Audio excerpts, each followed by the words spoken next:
नन्ही सी आंखें और मुड़ी हुई उंगलियां थी। ये बात तब की है जब दुनिया मेरे लिए सोई हुई थी। नन्ही सी आंखें और मुड़ी हुई उंगलियां थी। ये बात तब की है जब दुनिया मेरे लिए सोई हुई थी। नंगे से शरीर पे नया कपड़ा पहनाता था। ईद वीद की समझ ना थी पर फिर भी मेरे साथ मनाता था। घर में खाने के वांदे थे पर एफडी में पैसा जुड़ रहा था और उसके खुद के सपने अधूरे थे पर मेरे लिए बुन रहा था। ये बात तब की थी जब दुनिया मेरे लिए सोई हुई थी। वक्त कटा, साल बढ़ा पर तब भी सब अनजान था। मैं फिर भी उसकी जान था। बिस्तर को गीला करना हो या फिर रातों को रोना, एक बाप ही था जिससे छीना मैंने उसका सोना था। सुबह फजर तक गोदों में खिलाता, झूलों में हिलाता, फिर दिन में कमाता, शाम में चला आता, कभी खुद से परेशान, कभी दुनिया का सताया था। एक बाप ही था जिसने मुझे रोते हुए हंसाया था। अल्फाजों से तो गूंगा था मैं, पर वो मेरे इशारे समझ रहा था। मैं खुद इस बात से हैरान हूं आज कि कल वो मुझे किस तरह पढ़ रहा था।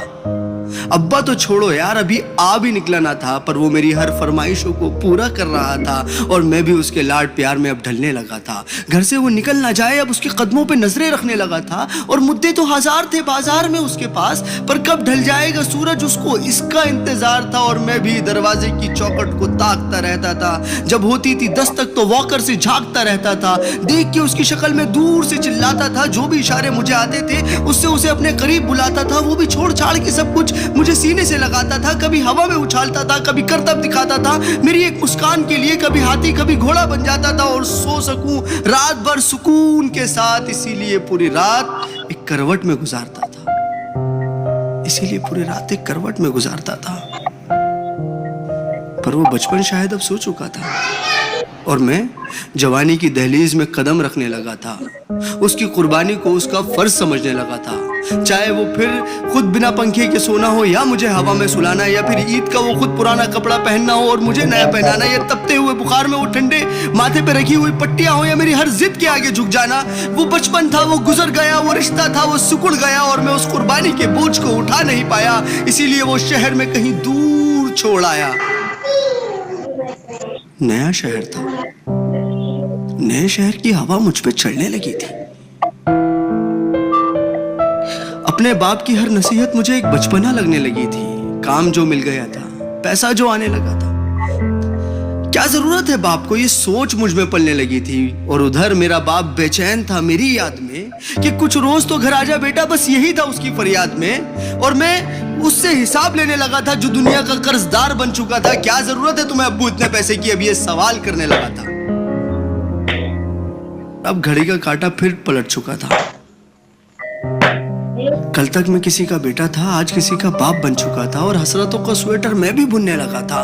कल क्या करेगा मेरा बेटा, मैं भी यही सोचने लगा था। अब दुनिया में ना उससे कोई आगे था, ना कोई अपना था, सब पराया था, बस वही एक सपना था।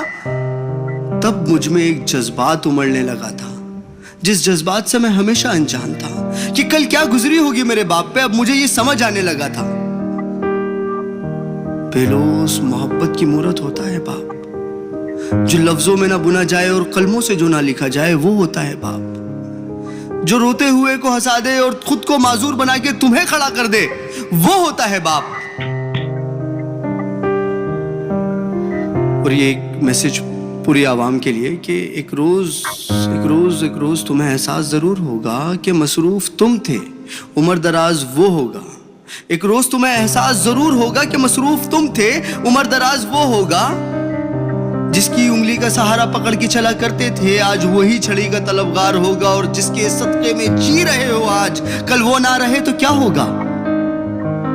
पर अभी वक्त बचा है कुछ खास तुम्हारे पास, तब तक जब तक बाप का साया तुम्हारे साथ होगा। और जन्नत के तलबगार हो तो सीने से लगा लेना, क्योंकि वही कल जन्नत का सरदार होगा।